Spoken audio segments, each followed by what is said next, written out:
හරි ආයුබෝවන් ළමයි අද අපි සාකච්ඡා කරන්නේ 2022 ආපු සරල රේඛාව ගාන සාකච්ඡා කරන්න යන්නේ.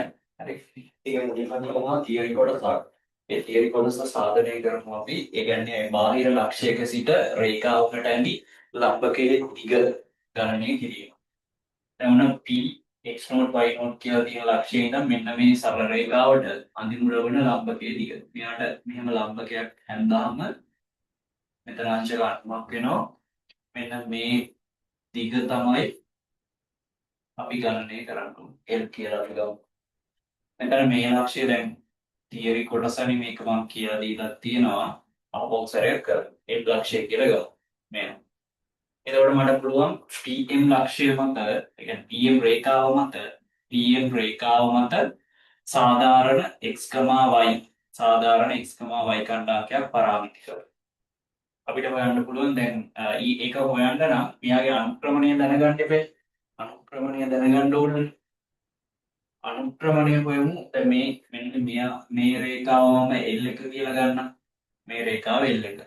මෙයාගේ අනුක්‍රමණය M එක කියලා ගත්තොත් මෙයාගේ අනුක්‍රමණය වෙන්නේ ඍණ A බෙදීම B. මෙයාගේ අනුක්‍රමණය M2 කියලා ගත්තොත් දැන් මේ දෙන්න ලම්බකයිනේ. එහෙනම් M1 වැඩි කිරීම M2 සමාන වෙනවා ඍණ 1කට. M1 වෙන්නේ ඍණ A බෙදීම B. වැඩි කිරීම M2 සමානයි ඍණ 1. හරි. එතකොට M2 සමාන වෙනවා D බෙදීම Aට. M2 සමාන වෙනවා D බෙදීම Aට. දැන් මට පුළුවන් මෙතන PM රේඛාව මත සාධාරණ x, y කණ්ඩායමක් පරාමිතිකව ගන්න. ඊට පස්සේ මේ පරාමිතිය අපිට අවශ්‍ය කණ්ඩායමකය ලබා ගන්න පරාමිති උපකල්පනය කරන්න. එතකොට m ලක්ෂයේ කණ්ඩායමකය අපිට දැනගත්තොත් මෙන්න මේ ලක්ෂ දෙකක් යාගන්න රේඛාවේ දිග ලබා ගන්න පුළුවන්. PM රේඛාව මත සාධාරණ කණ්ඩායමක x, y පරාමිතිකව ගත්තාම මේ අනුක්‍රමණය දන්නවා x0 y0 ලක්ෂයකුත් දන්නවා. එහෙනම් සාධාරණ ලක්ෂයක් x, y කියලා ගත්තාම y ඍණ y0 බෙදීම x ඍණ x0 සමාන වෙනවා එයාගේ අනුක්‍රමණයනේ b බෙදීම a. මෙයාව මට ලියන්න පුළුවන් y ඍණ y0 බෙදීම b සමානයි x ඍණ x0 බෙදීම a සමාන වෙනවා පරාමිතිය. ඒක කියලා ගන්නවා. මෙයා අංක 1 සම්බන්ධය කියලා ගන්නම්. මෙයා අංක 2 සම්බන්ධය කියලා ගන්නවා. මට අංක 1 ගන්න පුළුවන්. අංක 1 ගන්න පුළුවන් මෙතන x ඍණ x0 බෙදීම a සමානයි t නේ. එතනින් අපිට ගන්න පුළුවන් x සමානයි මෙතනින් x සමානයි x0 ධන at කියලා ගන්න පුළුවන්. x0 ධන at. අංක 2 ගන්න පුළුවන්. අංක 2 ගන්න පුළුවන් අංක 2 කියලා කියන්නේ y ඍණ y0 බෙදීම b සමානයි t නේ. කියන්නේ y සමානයි y0 ධන bt කියලා ගන්න. ඒ කියන්නේ PM රේඛාව මත සාධාරණ ලක්ෂයක් x, y නම් එයා පරාමිතිකව ගත්තාම මේ කණ්ඩායමකය වෙන්නේ මොකද්ද? x කණ්ඩායමකය වෙන්නේ x0 ධන at, y0 ධන bt. ඔය ආකාරයෙන් ඉන්නේ. දැන් මේක ඇවිල්ලා මේ සරල රේඛාව PM කියන සරල රේඛාව මත ලක්ෂවල කණ්ඩායමක ලබා දෙන මැෂින් එකක්. ඒ කියන්නේ ඊට විවිධ තාත්විකයන් දෙනකොට PM රේඛාව මත ඉන්න විවිධ ලක්ෂවල කණ්ඩායම හම්බෙනවා. හරි. තම උපකල්පනය කරනවා t සමානයි t විතර. ඉම්පල් t සමානයි t විතර. ඒ කියන්නේ අපිට අවශ්‍ය ලක්ෂයේ කණ්ඩායම ගන්න නම් පරාමිති උපකල්පනය කරන්න. t සමානයි t විතර. m ලක්ෂයේ කණ්ඩායමක ලැබෙන්නේ ඇයි? m ලක්ෂයේ කණ්ඩායමක ලැබෙන්නේ ඇයි උපකල්පනය කරමු. එහෙනම් m ලක්ෂයේ කණ්ඩායමක වෙන්නේ t සමානයි කැපිටල් T විතරනේ. එතකොට x0 ධන at y0 ධන bt ඔය ආකාරයට එනවා. හරි. එතකොට m ලක්ෂයේ කණ්ඩායමක අපි හොයාගෙන දැන් m ලක්ෂයේ කණ්ඩායමක පරාමිතිය උපකල්පනය කරලා ගත්තා. දැන් උපකල්පනය කරපු පරාමිතිය ගණනය කරන්න වෙනවා. දැන් m ලක්ෂයේ ඛණ්ඩාංකය x නෝට් ධන at, y නෝට් ධන bt කියලා එනවා. ආකාරය.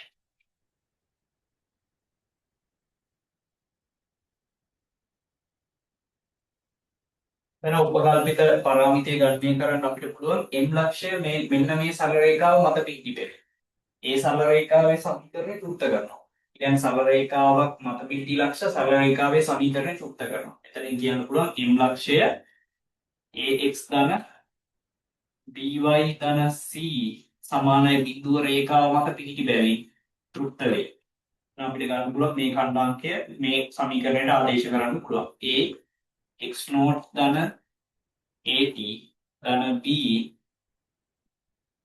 y නෝට් ධන bt ධන c සමානයි බිඳුව තුළ. එතනින් වරහන් සුළු කරමු. ax නෝට් ධන a වර්ග t ධන b y නෝට් ධන b වර්ග t ධන c සමානයි බිඳුව. එතනින් අපිට t ව පොදු සාධකයක් විදිහට ගත්තාම වෙනවා a වර්ග ධන b වර්ග වතාව t සමානයි මේ ඉතුරු පද ටික එහා පැත්තට යවුවම ඍණ ax නෝට් ඍණ by නෝට් ඍණ c කියලා එනවා. මෙතනින් ඍණක් එළියට ගත්තාම ඍණ ax නෝට් ධන by නෝට් ධන c කියලා එනවා. මෙතනින් a වර්ග ධන b වර්ග වතාවක් t. එහෙනම් t සමාන වෙනවා ඍණ ax නෝට් ධන by නෝට් ධන c බෙදීම a වර්ග ධන b වර්ග කියලා එනවා. පැහැදිලිනේ? එතකොට දැන් tm දිග හොයන්න ඕන. tm දිග කොහොමද ලබා ගන්නේ? tm දිග ලබා ගන්න පුළුවන් ලක්ෂ දෙකක් යාගන්න රේඛාවක දිග හොයන්නේ පූර්ණ වර්ගමූල x ඛණ්ඩාංක අන්තරය. ඒ කියන්නේ x නෝට් ධන at ඍණ x නෝට් වල අන්තරේ වර්ගය ධන y ඛණ්ඩාංක අන්තරේ වර්ගය. ඒ කියන්නේ y නෝට් ධන bt ඍණ y නෝට් වල සම්පූර්ණ වර්ගය කියලා. එහෙනම් මෙතනින් x නෝට් කැපිලා ගිහිල්ලා a වර්ග t වර්ග ධන මෙතනින් එනවා p වර්ග t වර්ග. ඔය ආකාරය. එහෙනම් pm දිග සමාන වෙනවා මෙතනින් t වර්ගයක් පොදු සාධකයක් වෙලියට ගත්තාම a වර්ග ධන b වර්ගයේ t වර්ග. කොහොමද? වර්ගමූලයේ වෙන වෙනම දාපුවාම a වර්ග ධන b වර්ගයේ වර්ගමූලයේ වතාවක් t වර්ගයේ වර්ගමූලය. අපි දන්නවා a වර්ග ධන b වර්ගයේ වර්ගමූලයේ වතාවක් සංඛ්‍යාංක වර්ගයක වර්ගමූලය කියන්නේ යාගේ මාපාංකයක්. t වර්ගයේ වර්ගමූලය කියන්නේ t වල මාපාංකය. pm. එහෙනම් t වල මාපාංකය කියන්නේ දැන් මෙතෙන් ආදේශ කරමු t වලගේ දන්නවනේ අපි. t වලගේ දන්නවා. ඒ කියන්නේ pm සමානයි a වර්ග ධන b වර්ගයේ පූර්ණ වර්ගමූල t වල මාපාංකය කියන්නේ ඍණ ax නෝට් ධන b y නෝට් ධන c බෙදීම a වර්ග ධන d වර්ග. එයාගේ සම්පූර්ණ මාපාංක. t වල මාපාංක. දැන් මෙතන a වර්ග ධන b වර්ග කියන එක න අනිවාර්යෙන් කොහොමවත් දන්න. මොකද a ට පිට මොන සංඛ්‍යාවක් වර්ගය ධන වෙනවා. එහෙනම් අපිට ඒවා මාපාංකයෙන් එළියට ගන්න පුළුවන්. අනිවාර්යෙන් එයා ධනාගයක් නේ. එහෙනම් එකයට a වර්ග ධන b වර්ගය. මෙතන එනවා ඍණ ax නෝට් ධන by නෝට් ධන c. එයාගේ මාපාංක. එතනින් මේ දෙන්නට මෙයාව ලියන්න පුළුවන් a වර්ග ධන b වර්ගයේ වර්ගමූල වතාවක් ආයෙත් a වර්ග ධන b වර්ගයේ වර්ගමූලය. ඒ කියන්නේ මෙයාට එකක් කැපෙනවා මෙයාට එකක් කැපිලා ගියපුවම එකයට a වර්ග ධන b වර්ගයේ වර්ගමූලය කියලා ඒක පැහැදිලි. තවත් අපි කියවලා ටික කරන්න ඕනේ නැහැ. ඒක තේරෙනවා. මෙතනින් ගියපුවාම මෙයාව ලියන්න පුළුවන් නේ එහෙම ලියමු අපි.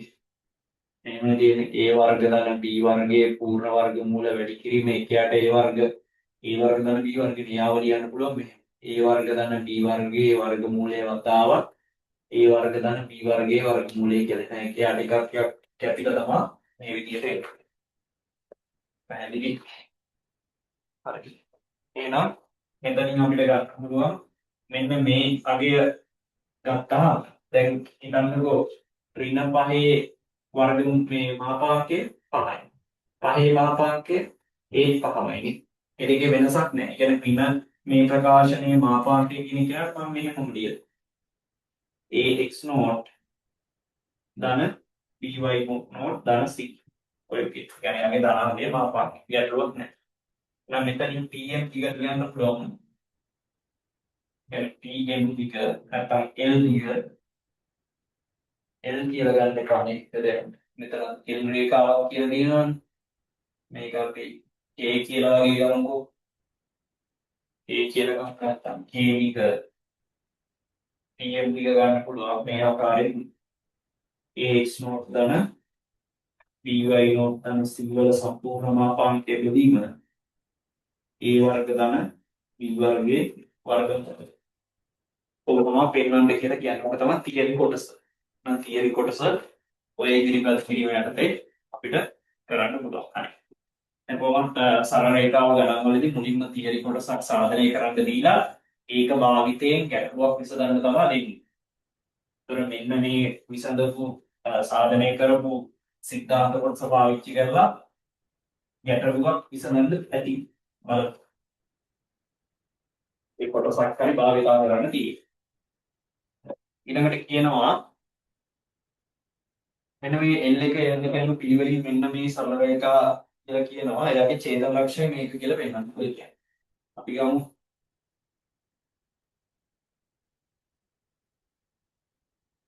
මෙයා L එක කියලා ගන්න. එයාගේ සමීකරණය වෙන්නේ මොකද්ද?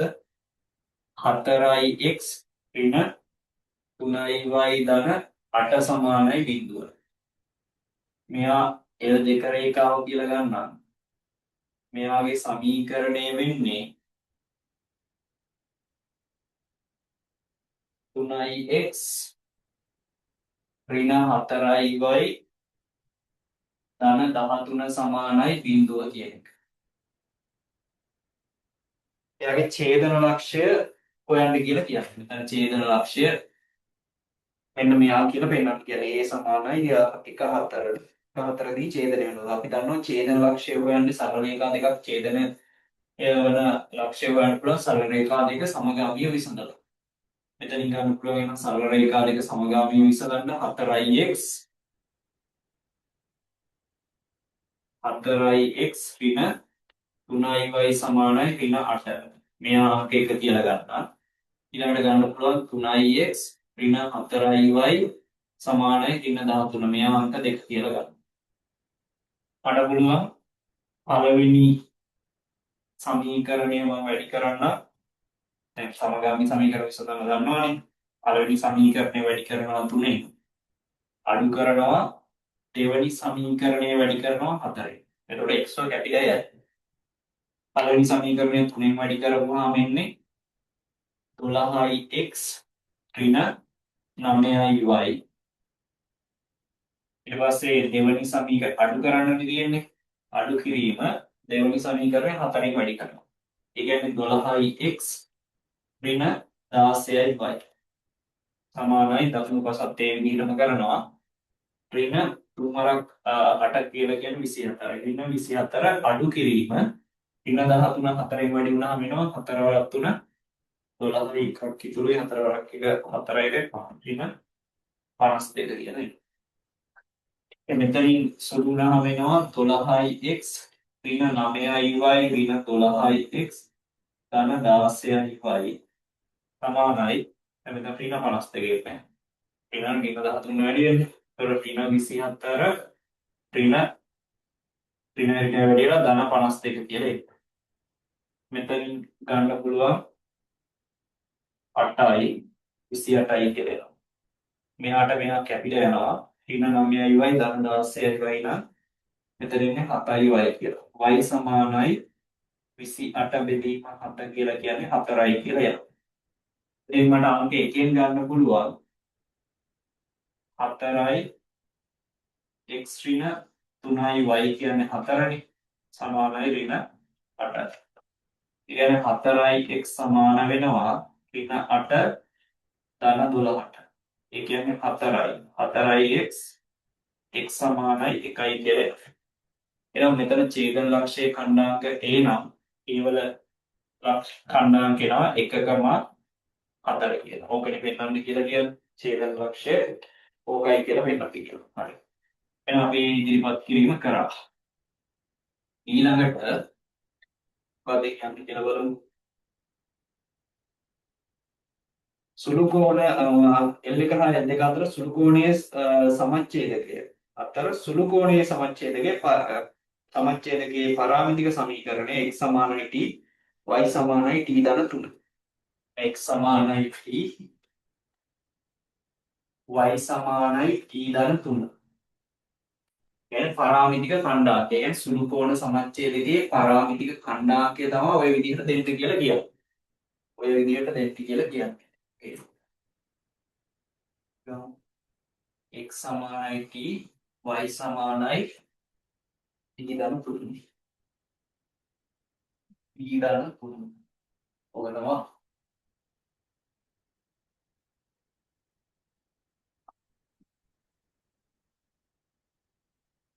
පරාමිතික සමීකරණය දෙන්න කියලා කියන්නේ x සමානයි t y සමානයි t ධන 3. ඕක තමයි ඉලක්කය. සුළු කෝණ සමච්ඡේදකය ගත්තා.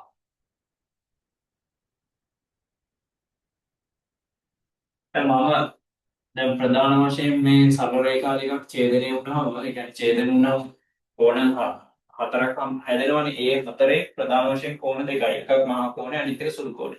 සුළු කෝණ සමච්ඡේදකය වෙන්නේ මෙයා. මෙන්න මේ අදපු එක. දැන් ওই විදිහට තියනවා නම් ඒ දන්නේ නැහැ නේ පුටේ කොහොමද තියෙන්නේ කියන එක. එතකොට එක් අවස්ථාවක් සලකලා ගණනය කිරීම කරපුවම අනික් අවස්ථාවක් හම්බෙයි. ඒ කියන්නේ මෙයාගේ මහා කෝණ සමච්ඡේදකයේ සමීකරණයක් හම්බෙයි. සුළු කෝණයේ සමච්ඡේදකය හම්බෙයි. ඊට පස්සේ මහා කෝණ සමච්ඡේදකයේ සුළු කෝණ සමච්ඡේදකයේ මොකක්ද කියන එක තෝරා බේරා ගන්න වෙනවා. මෙතන ලක්ෂයක් මම x නෝට් y නෝට් කියලා ගන්නවා. මේ ඉදිරිපත් කිරීමත් සිද්ධාන්ත කොටසක්ම තමයි. ඒතර මෙයාගේ ඉඳන් ලම්බ දුර දැන් අපි දන්නවනේ මේ ලක්ෂයක ඉඳන් මෙයාට අඳින ලම්බක රේඛා දෙකටම අඳින ලම්බක දිගෙන් සමාන වෙනවා. මෙයාට අඳින ලම්බ දැන් මෙයාව මම ගන්නවා z මෙතන k මෙතන p කියලා ගන්නවා. මෙන්න මේ දෙන්න සමාන වෙනවා. zk සමාන වෙනවා kp ට. දැන් රේඛා දෙකක් ඡේදනය වුණාම ඒ රේඛා දෙකට සමදුරින් ගමන් කරන ලක්ෂයක පතේ වෙන්නේ මේ රේඛා දෙක ඡේදනය වුණාම හැදෙන කෝණයේ කෝණ සමච්ඡේදකය. මේ හැම තැනකම ලම්බ දුර සමානයි. මේ දුර එකම දුර තියෙනවා. ඒක තමයි පාවිච්චි කරන්නේ. එතකොට දැන් අපි මුලින්ම සාධනය කරන්නේ බාහිර ලක්ෂයක සිට සරල රේඛාවට අදින ලබන ලම්බකයේ දිග. ඒ සිද්ධාන්තය තමයි මේක පාවිච්චි කරන්න තියෙන්නේ. දැන් අර සාධනය කරපු සිද්ධාන්තය මෙතන පාවිච්චි කරන්න තියෙනවා. එහෙනම් ZK වල දිග ගන්න පුළුවන් මේ ලක්ෂයේ ඉඳන් මෙයාට අඳිනු ලබන ලම්බකයේ ZK නේ. ZK දිග වෙන්නේ මොකද්ද? මේ ලක්ෂය මේ සමීකරණයට ආදේශ කරන්න ඕන. 3x බාරින 4y බා ධන 13 මාපාංකය බෙදීම 3 වර්ගය ධන ඍණ 4 වර්ගයේ වර්ගය. දැන් ඒක සිද්ධාන්ත කොටස පැහැදිලිනේ.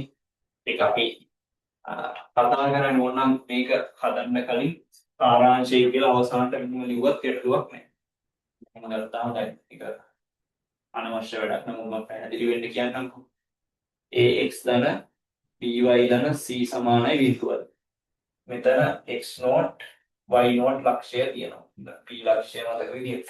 දැන් මෙයාගේ මේ ඉඳන් මෙයාට අදින ලබන ලම්බකයේ දිග මම k කියලා ගත්තා නම් k සමාන වෙනවා කාටද? මෙන්න මේ ලක්ෂ්‍ය මේ සරල රේඛාවට ආදේශ කරන්න. x not dy not ධන c එයාගේ මාපාංක බෙදීම මෙන්න මේ x ගේ සම්පූර්ණකයේ වර්ගය ධන y ගේ සම්පූර්ණකයේ වර්ගයේ පූර්ණ වර්ග. ඒකනේ සාරාංශය වෙන්නේ. ඒක තමයි මෙතෙන්ට පාවිච්චි වුනේ. දැන් zk කියන මේවා එහෙනම් මෙයා සමාන වෙනවා kb ට. kb කියලා කියන මේ ලක්ෂ්‍යය නම් මෙන්න මේ සරල රේඛාවට අඳින අන්ත දුර. දැන් මෙතනින් අපිට ගන්න පුළුවන් 4x බාර් ඍණ 3y බාර් ධන 8. එයාගේ මාපාංක මෙතන වෙනවා 4 වර්ගය ධන ඍණ 3 වර්ගයේ වර්ගමූලය කියලා. දැන් මෙතනින් මේ දෙන්න ගත්තාම 3 වර්ගයේ 9යි ඍණ 4 වර්ගයේ 16 ධන 16 25 25 වර්ගමූලය කියන්නේ 5යි. 5. දැන් මෙතනින් 3යි x බාර් 4යි y බාර් ධන 13 මාපාංකයේ බෙදීම 5යි කියලා එනවා. සමානයි 4යි x බාර් වෙන 3යි y බාර් ධන 8 බෙදීම මෙයාගේ 5යි කියලා එනවා. ඒතර මේ පාට පහ සුළු වෙනවනේ. එතකොට එන්නේ 3යි x බාර් වෙන 4යි y බාර් ධන 13 සමාන වෙනවා 4යි x බාර් වෙන 3යි y බාර් ධන 8ට. එයාගේ මාපාංක දෙක. සම්බන්ධතාවයක මාපාංක ඉවත් කරන්න මොකද කරන්න ඕන? එක්කෝ දෙපසම වර්ග කරන්න ඕන. ඒකෙම නැත්තම් එක පැත්තකට ධන හොරින්න දාන්න ඕන. එක පැත්තකට ධන හොරින්න දාන්න ඕන. එහෙනම් අපි දාමු 3x බාර් ඍණ 4y බාර් ධන 13 එක පැත්තකට ධන හොරින්න දාමු. සම්බන්ධ මාපාංක ඉවත් කරන්න. මේ පැත්තට ධන හොරින්න දානවා. ධන හොරින්න 4යි x බාර් ඍණ 3යි y බාර් ධන 8 ඔය විදිහට ධන අවස්ථාව කලකපුවාම 3යි x බාර් ඍණ 4යි y බාර් ධන 13 සමාන වෙනවා 4යි x බාර් ඍණ 3යි y බාර් ධන 8. දැන් මෙතනින් මෙයා මේ පැත්තට ධන අවස්ථාවනේ මෙතනින් අපිට ගන්න පුළුවන් මෙයාව මේ පැත්තට ආවම 4යි x බාර් මේ පැත්තට ආවම ඍණ x බාර් වෙනවා. මෙයා මේ පැත්තට ආවම ඍණ y බාර් වෙනවා. ගන්නනේ. එතන ධන 8 මේ පැත්තට ආවම ධන 5 වෙනවා. සමානයි. දැන් ඍණෙන් ඔක්කොම වැඩි කරගෙන යන්න. එතකොට x බාර් ධන y බාර් ඍණ 5 සමානයි බිඳුව කියලා. ඒ නිරීක්ෂණ ප්‍රතිඵල මගෙන් කියන්න පුළුවන් x ධන y ඍණ 5 සමානයි බිඳුව රේඛාව මත x බාර් y බාර් ලක්ෂ්‍යය තියෙනවා. ඒනවා නම් නිරීක්ෂණ ප්‍රතිඵල වාවිදේ හොඳට කියලා දීලා තියෙනවා. හරි. එහෙනම් මෙන්න මේ සරල රේඛාව එක කෝණ සමච්ඡේදකයක්. අපි දන්නවා මහා කෝණ සමච්ඡේදකයද සුළු කෝණ සමච්ඡේදකයද කියන්නේ. ඍණ අවස්ථාව සලකමු. ඍණ අවස්ථාව සලකලා ගන්න. ගත්තාම වෙනවා 3යි x බාර් ඍණ 4යි y බාර් ධන 13 සමාන වෙනවා. ඍණ අවස්ථාව ගත්තාම වෙන්නේ ඍණ 4යි x බාර් දැන් ඍණෙන් වැඩි වෙනවානේ. තම ඍණක් දාලා ඉස්සලම ගමු 4යි x බාර් ඍණ 3යි y බාර් ධන 8යි. කියන්නේ ඍණ 4යි x බාර් ධන 3යි y බාර් ඍණ 8. මෙතනින් 3යි x බාර් ඍණ 4යි y බාර් ධන 13. මෙයයි මේ එකතු වුණාම වෙනවා 7යි x බාර්. මෙයා මේ පැත්තට ආවම ඍණ 7යි y බාර්. මෙයා මේ පැත්තට ආවම 21යි සමාන 7ෙන් බෙදාගෙන යන්න x බාර් ඍණ y බාර් ධන 3 සමාන 20. නිරීක්ෂණ ප්‍රතිඵල වලින් කියන්න පුළුවන් x ඍණ y ධන 3 සමාන බිඳුව රේඛාව මත x බාර් y බාර් ලක්ෂ්‍ය පිහිටනවා. ඒ කියන්නේ ඔය ඇවිල්ලා තියෙන x බාර් y බාර් ලක්ෂ්‍ය පිහිටන්නේ මේ කෝණ සමච්ඡේදකය මතනේ. නම් ඔය ඇවිල්ලා තියෙන සමීකරණ දෙක තමයි කෝණ සමච්ඡේදක වල සමීකරණ දෙක. පැහැදිලි? එහෙනම් දැන් මෙතනදී සුළු කෝණ සමච්ඡේදකය මොකක්ද කියන එක හොයාගන්න සිද්ධ වෙනවා. සුළු කෝණ සමච්ඡේදකය හොයාගන්න සිද්ධ වෙනවා. දැන් කෝණ සමච්ඡේදක දෙක මම ලියා ගන්නක් ආපු දෙන්න.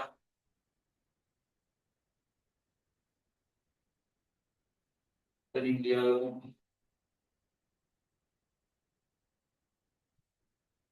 x ධන y ඍණ 5 සමානයි බිංදුව එක්කෙනෙක්.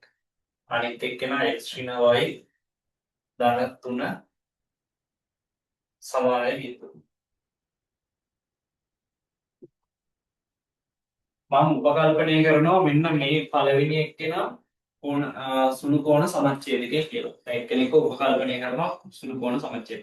එහෙනම් එයා සුළු කෝණ සමච්ඡේදකය නම් දැන් වෙනම රූපයක් අඳින්නත් පුළුවන් මෙතන එහෙම කියන්නත් පුළුවන්. මම උපකල්පනය මුලින්ම ලියනවා.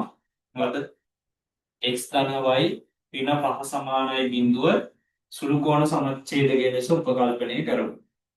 මම මෙයානේ x ධන y ඍණ 5 සමානයි බිංදුව අසුළු කෝණ සමච්ඡේදය. මෙයාගේ අනුක්‍රමණය මොකද්ද? දැන් ඇත්තටම එයා සුළු කෝණ සමච්ඡේදකයක් නා. අපි ටික රූපයක් නන්දලා ගමු නැත්නම් අටලගත්තොත් අපි මෙහෙම කරමුකෝ.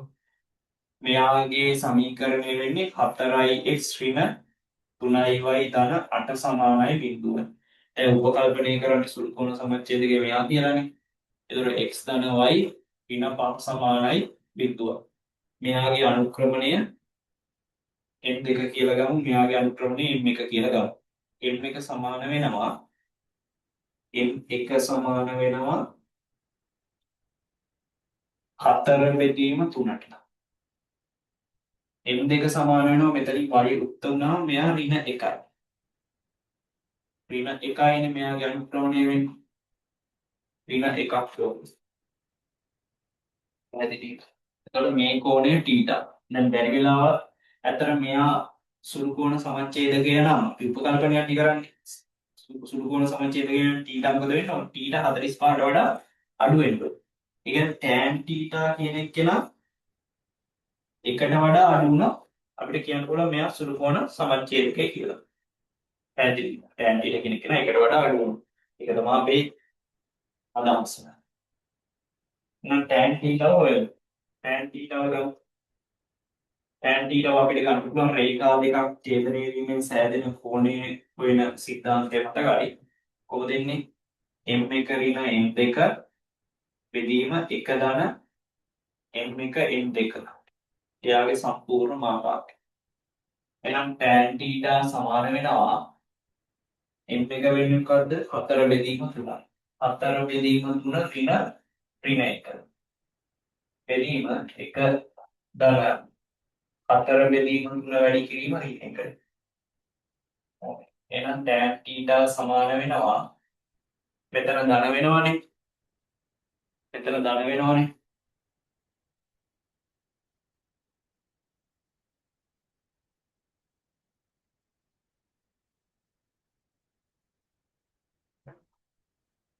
මෙතනින් ගත්තාම මෙතන ධන වෙනවා. එතකොට 7 බෙදීම 3ක් කියලා උඩ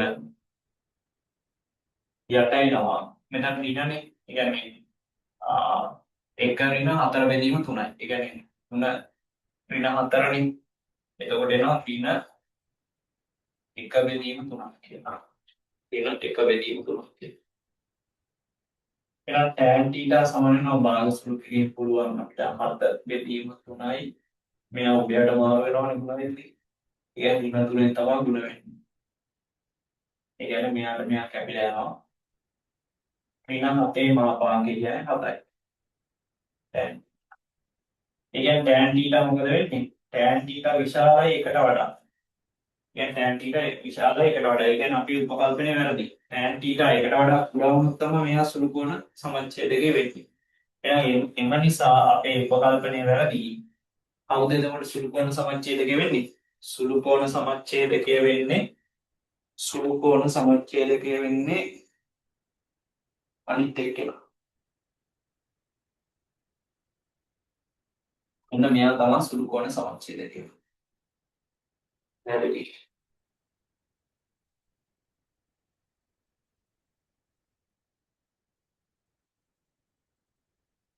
එහෙනම්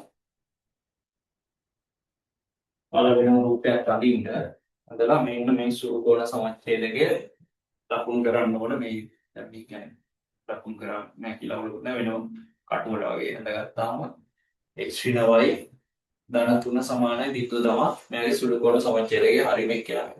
එතකොට කියන්නේ මොකද්ද? සුළු කෝණ සමච්ඡේදකයේ මත සාධාරණ ඛණ්ඩාංකයක් පරාමිතිකව මේ විදිහට දෙනවා කියලා පෙන්වන්නද කියන්නේ. දැන් මෙයා සුළු කෝණ සමච්ඡේදකය නම් මෙයාගේ අනුක්‍රමණය මොකද්ද වෙන්නේ? අනුක්‍රමණය මෙතනින් මට ගන්න පුළුවන්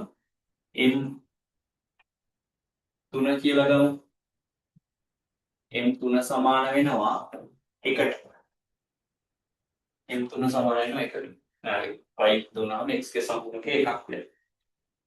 එහෙනම් අනුක්‍රමණය දන්නවා මෙයා මත ලක්ෂ්‍යකුත් දන්නවා. එහෙනම් පරාමිතිකව අපිට ගන්න පුළුවන්. එයාගේ ඛණ්ඩාංකය. පරාමිතිකව ඛණ්ඩාංකය ගන්න පුළුවන්. සාධාරණ ලක්ෂ්‍යයක් x, y කියලා හිතුවොත් දැන් මෙයා ඕනනම් අපි L3 රේඛාව දිලගමු. L3 රේඛාව. L3 රේඛාව. එහෙනම් L3 රේඛාව මත සාධාරණ ලක්ෂ්‍යයක් x, y පරාමිතිකව.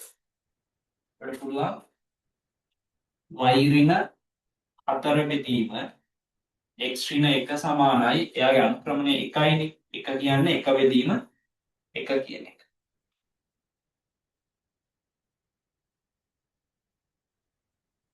ඔය ආකාරයට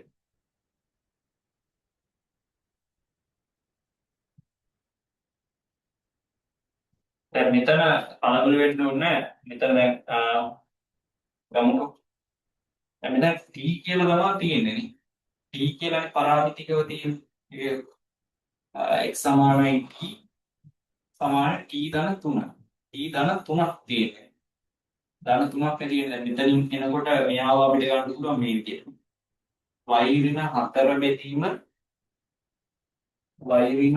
බෙදීම 1 සමානයි x ඍණ 1 බෙදීම 1 සමානයි ලැම්ඩා කියලා ගමුකෝ පරාමිතිය. මෙතනින් අංක 1 කියලා ගන්න පුළුවන් මෙයා අංක 2 කියලා ගන්න පුළුවන්. අංක 1ෙන් මට ගන්න පුළුවන් x ඍණ 1 සමානයි ලැම්ඩා කියලා. ඊට පස්සේ අංක 2ෙන් ගන්න පුළුවන් දැන්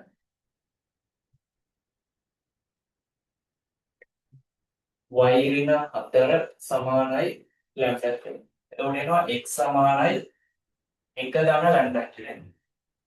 එතන කියනවා y සමානයි 4 ධන ලැම්ඩා කියලා එනවා. දැන් මෙතන පරාමිතිකව මෙහෙම දෙනවා කියලා පෙන්වන්න කියන්නේ. පරාමිතික දැන් t කියලා මේකට ගත්තා නම් එන්නේ t ධන 1යි 4 ධන t කියලා. ඒතකොට දැන් පෙන්වන්න ඕන x සමානයි t y සමානයි t ධන 3 කියලා. දැන් අපිට ගන්න පුළුවන් මේ විදිහට. 1 ධන ලැම්ඩා සමානයි t කියලා ගමු. 1 ධන ලැම්ඩා මෙයාව කියනවා මම. 1 ධන ලැම්ඩා y සමානයි 3 ධන 1 ධන ලැම්ඩා කියන එක. පැහැදිලි. එහෙනම් මෙතනින් ගන්න පුළුවන් 1 ධන ලැම්ඩා කියලා එක්කෙනා t ලෙස ගනිමු. එහෙනම් x සමානයි t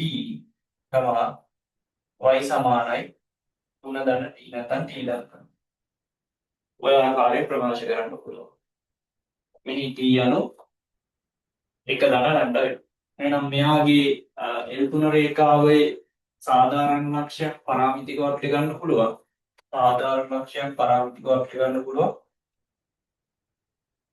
මේ ආකාරයෙන් t නැත්නම් x සමානයි t y සමානයි 3 ධන t. ඔය විදිහට ඉදිරිපත් කිරීම කරන්න පුළුවන්. පැහැදිලි. දැන් මෙතන කලබල වෙන්න ඕනේ. මෙතන අර අපි කරන විදිහටම නෑ. දෙයක් වෙනකොට. එතකොට අපි t කියලා ගත්තොත් වෙනස් වෙනවා. ඒක වැරදි කියලා හිතන්න ඕනේ නැහැ. අතරින් ගන්න පුළුවන් වෙන පරාමිතියක් අපිට කැමති කෙනෙක් t කියලා ලැම්ඩා කියලා mu කියලා ඕන එකක් ගන්න පුළුවන්. එතකොට ලැම්ඩා කියලා කරනවා 1 ධන ලැම්ඩා කියලා කියන්නේ t. දැන් t ට විවිධාගයන් දානකොට මෙන්න මේ සරල රේඛාවට pt කණ්ඩායම ගම අපි නැතර x ඍණ y ධන 3 සමානයි බිඳුවනේ. ඔන්න අපි නිකන් හිතලා ගමු t සමානයි 1 විට. t සමානයි 1 විට x වල අගය මොකද්ද? 1යි. y වලාගේ 4යි. දැන් 1/4 ලක්ෂය මේක මත තියෙනවනේ. 1/4 ලක්ෂය මේක මත තියෙනවා. يعني 1/4 ලක්ෂය මේ සරල රේඛාව තෘප්තත් කරනවා. 1/4 ලක්ෂය තෘප්ත කරනවා. يعني t සමානයි 2 විට දාන්න. t සමානයි 2 විට ගත්තාම x සමානයි 2යි y සමානයි 5. එහෙනම් 2 5 කියන ලක්ෂය මේ සමීකරණය තෘප්ත කරනවද කියලා බලන්න. 2 ඍණ 5 ධන 3. එහෙනම් මෙයා බිඳුව සමානයි බිත්තු වෙනවනේ. කියන්නේ මේ ලක්ෂය ඒ සමීකරණය තෘප්ත කරනවා. ඒ කියන්නේ මේ t කියන්නේ පරාමිතියක්ම තමයි. ඒතර එක දන ලැම්ඩා කියලා තමයි අර කලින් අපිට ගොඩ නැගුවේ. ගොඩ නගලා t කියන්නේ මේක කියලා එච්චර. දැන් ඔය ආකාරයෙන් තමයි ඉදිරිපත් කිරීම කරන්නේ. පොඩක් වීඩියෝ එක දිග වැඩි වුණා. පැහැදිලි කිරීමත් එක්ක. නමුත් ගාන හදනකොට ඉක්මනට කරගෙන යන්න ඕන. සිද්ධාන්ත ටික හරියට අවබෝධ කරගන්න පුළුවන්. අවබෝධ කරගෙන ගොඩනැගීම් කරන්න ඕන සුළු කිරීම නිවැරදිව කරන්න. එහෙනම් අපි අදට මේක නවත්තමු. වීඩියෝ එක බලලා අඩුපාඩු හදාගන්න.